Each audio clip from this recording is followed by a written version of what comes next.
নবী গো, বড় জ্বালা এই বুকে, আপনারে সালাম দিতে পারি না শান্তি মতন। পাশ থেকে বেদাত বেদাত চিৎকার ওঠে। ইয়া নবী কইয়া ডাক দিলে কয় মুশরিক। মোস্তফা জানে রহমত নাকি পড়া যাইত না, কয় এটা মাইনসের বানানো দরুদ। কিন্তু আমি শুনছি শরফুদ্দিন বুসরিও একটা দরুদ বানাইছিলেন, মাওলায়া সাল্লি ওয়া সাল্লিম দিয়া শুরু। ওইটার ফেমাস লাইন মুহাম্মাদুন সাইয়্যিদুল কওনাইন।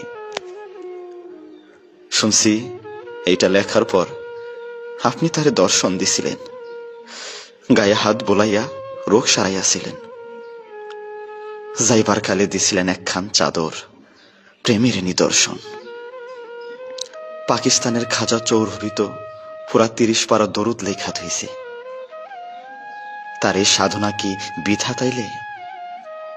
এই প্রেমের কি কোনো দাম নাই আপনার কাছে? না থাকলে আরবি না পারা লোক কেমনে আরবিতে এই কাম করলো?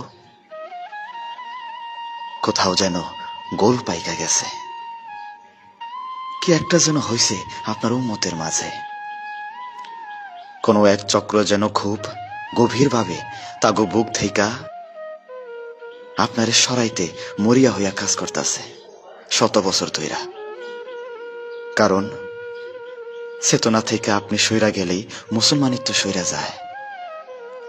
আপনার অনুভবের অনুপস্থিতি আর ইসলামের অনুপস্থিতি যে সমান্তরাল। আপনি না থাকলে যে ইসলামটাই অশ্বডিম্ব হইয়া যায়, অশ্বডিম্ব হইয়া যায়।